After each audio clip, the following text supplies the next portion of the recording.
नमस्कार। मैं हूँ ज्योतिषाचार्य नीलम शर्मा। स्वागत करती हूँ आपके ही प्रोग्राम में जो कि ज्योतिष से रिलेटेड है और ज्योतिष के रहस्य को हम उजागर कर रहे हैं। बहुत से लोगों के क्वेश्चंस आते हैं कि हमें कौन सा नग धारण करना चाहिए और कब नहीं करना चाहिए। ये एक ज्योतिषाचार्य भली भांति उसको बता पाता है। पर अगर आप हमारे वीडियो के साथ जुड़े हुए हैं, जो कि हमारी श्रृंखला चल रही है सूर्य ग्रह को लेकर, जी हाँ, सूर्य ग्रह में माणिक नग को लेकर आज हम चर्चा करेंगे कि माणिक नग कब धारण करना चाहिए और कब नहीं करना चाहिए। किसी भी रत्न को धारण करते वक्त कुछ बातों का विशेष ध्यान रखना चाहिए, रखा जाता है। तभी कोई एक एस्ट्रोलॉजर आपको बता पाता है कि ये नग आप धारण कीजिए, तो आप अपना इसका रिजल्ट देख पाएंगे अपनी ज़िंदगी के अंदर। कब धारण करना चाहिए, कब नहीं करना चाहिए, ये एक बहुत बड़ा क्वेश्चन हो जाता है जब कोई भी व्यक्ति हमारे पास आता है। तो हम अगर किसी भी ग्रह के स्टोन को, रतन को रिकमेंड करते हैं तो उसका कारण होता है कि उस व्यक्ति के जीवन के अंदर उस प्रकार की एनर्जी उसको प्रदान की जाए जो कि उसको फल अच्छा दे रही है। ये बात बहुत ही ध्यान पूर्वक सुनने वाली है कि हम रतन वही धारण करते हैं जिससे हमें लाभ लेना होता है, या वो कुंडली के अंदर हमारा योग कारक ग्रह तो होता है पर कमज़ोर हो जाता है। इस वजह भी किसी कारणों से कोई ग्रह देख रहा है, किसी की युति से है या अस्त है और अच्छे घर का स्वामी है और अच्छा परिणाम देने में वो सक्षम नहीं है, तब भी हम रिकमेंड करते हैं कि आप इस ग्रह को रतन द्वारा उसकी एनर्जी को बढ़ा सकते हैं।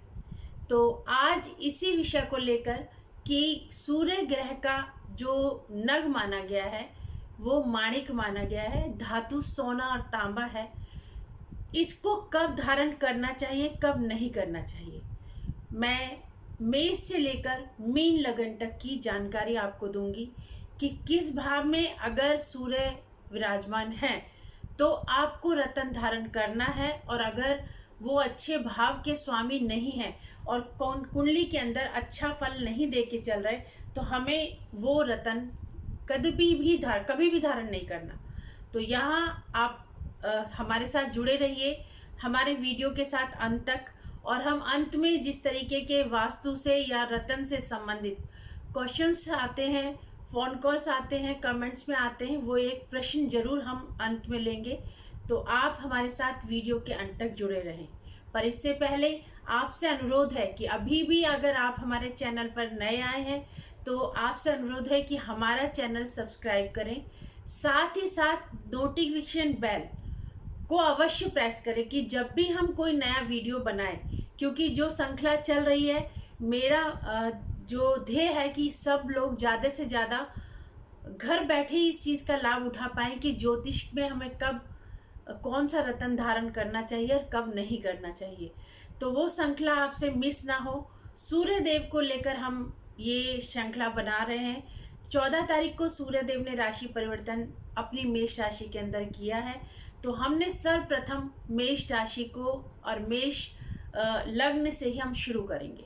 तो 12 लग्न बनेंगी, उन सभी के बारे में बताएंगे कि कब माणिक नग धारण करना है, कब नहीं करना। पर जिन लोगों ने हमारे चैनल को सब्सक्राइब किया है उनका बहुत बहुत धन्यवाद, और आपका एक लाइक, आपका एक शेयर हमारा प्रोत्साहन बढ़ाता है शेयर करना, कि आप अपने प्रियजनों तक भी ये जानकारी पहुंचाना चाहते हैं। क्योंकि अगर हम ज्ञान बांट रहे हैं तो फैलाना आप लोगों का कार्य है कि इस ज्ञान को कहाँ कहाँ तक आप फैला सकते हैं। हमारा ध्येय है कि ज्योतिष हर घर के अंदर पहुँचे, हर व्यक्ति इसका लाभ उठा पाए और ज्योतिष को पाखंड ना समझे, इससे के रहस्यों को जानकर इसको अपनाकर अपने जीवन को सुगम और सरल बना पाए। चलते हैं, लौटते हैं अपने विषय पर। विषय है कि माणिक जो नग है वो कब धारण करना है, कब नहीं करना। तो उसी चर्चा को प्रारंभ करते हैं। मेष लगन है या मेष राशि है, सूर्य लग्न में आकर उच्च के हो जाते हैं। काल पुरुष की जो कुंडली बनती है वो मेष राशि से ही बनती है, मेष लगन स्टार्ट होती है। और राशि यानी राशि वो है जहाँ चंद्रमा बैठा होता है, विराजमान होता है। अगर आपकी मेष राशि भी है, मेष लगन भी है, तो समझ लीजिए कि सूर्य उच्च के हैं आपके लगन में। पर अगर चंद्रमा अस्त है तो आप ये देखिएगा कि आप अगर डिप्रेशन में रहते हैं तो माणिक नग नहीं धारण करना। पर अगर चंद्रमा साथ में नहीं है, और अगर साथ में है और अस्त नहीं है, तो सूर्य वहाँ पर उच्च के होते हैं पंचम भाव की एनर्जी को लेकर। यानी 5 नंबर की राशि जहाँ पर भी आएगी, सूर्य क्या वो प्रभाव लेकर उस कुंडली के अंदर चलेगी। तो मेष लग्न की राशि में के अंदर 5 नंबर उसका पंचम भाव बनता है। पंचम भाव को लेकर उच्च के होते हैं लगन में। तो वहाँ पर अगर वो उच्च के होते हैं तो आपकी बुद्धि, आपकी हायर एजुकेशन, आपकी संतान को अवश्य उच्च का करते हैं।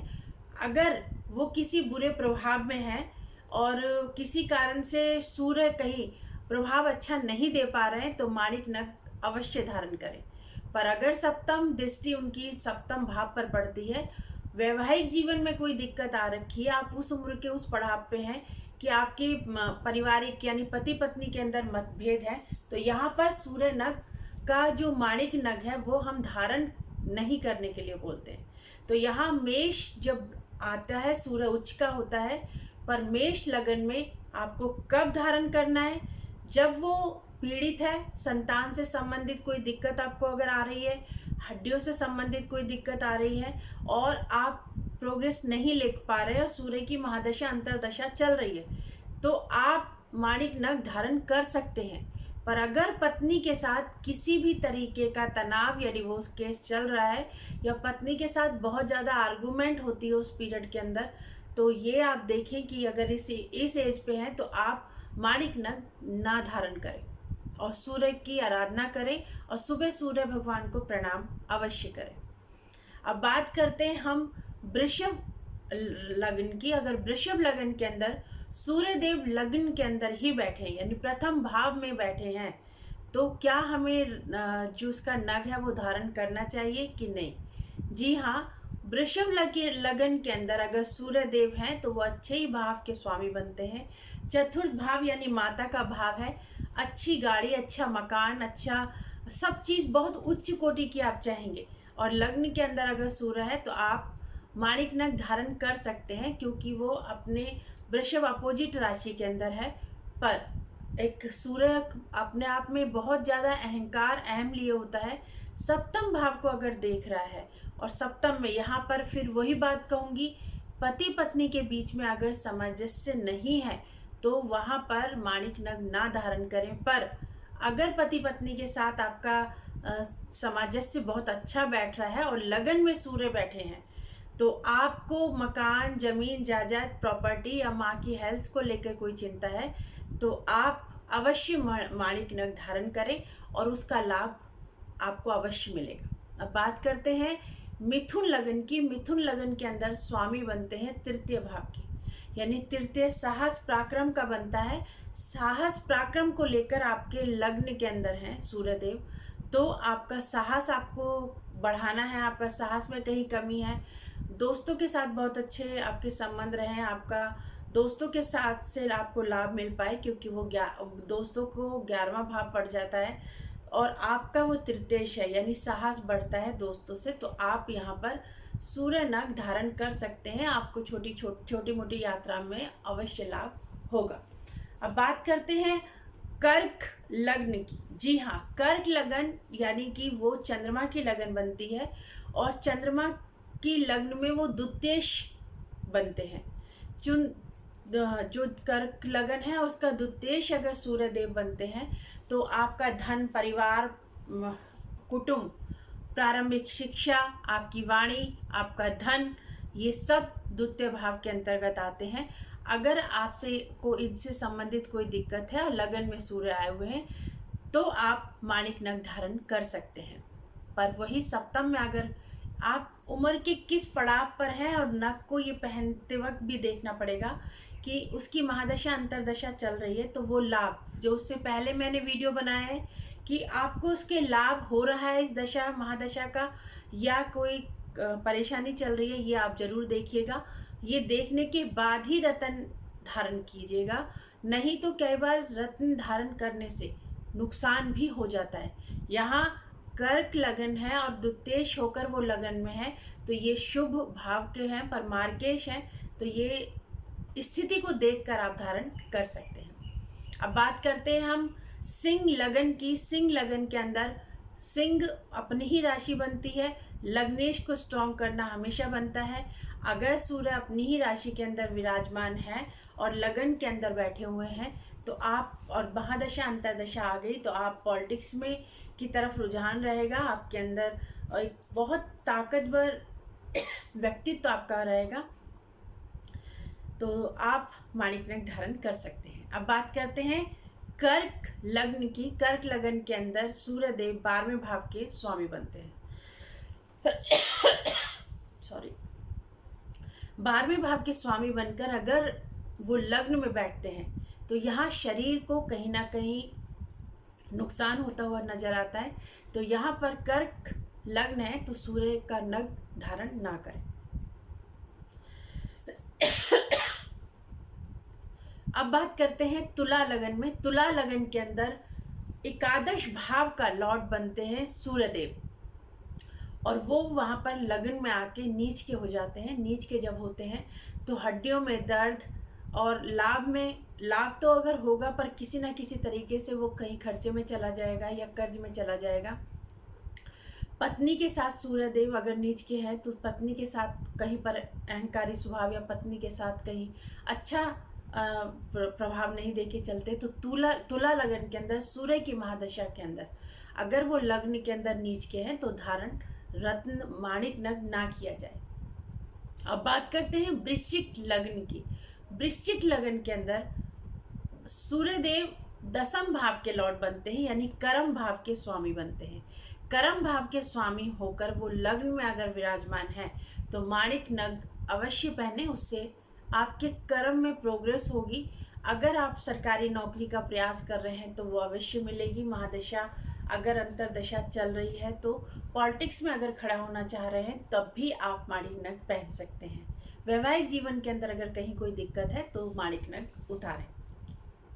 इसके बाद बात करते हैं हम धनु लगन की। धनु लगन के अंदर अगर सूर्यदेव लग्न के अंदर है, यानी कि धनु लगन के अंदर व्यक्ति ने जन्म लिया है, तो भाग्य स्थान के स्वामी सूर्यदेव बनते हैं। और सूर्यदेव भाग्य स्थान के स्वामी होकर लगन के अंदर हैं तो ऐसे व्यक्ति को पिता का सहयोग, भाग्य उसको प्रचुर मात्रा में मिलेगा, तो माणिक नग धारण करके चल सकते हैं।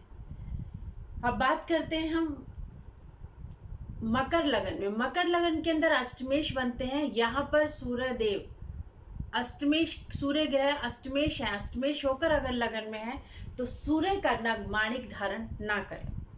अब बात करते हैं कुंभ लगन की। कुंभ लगन के अंदर सप्तमेश सूर्यदेव ग्रह बनते हैं।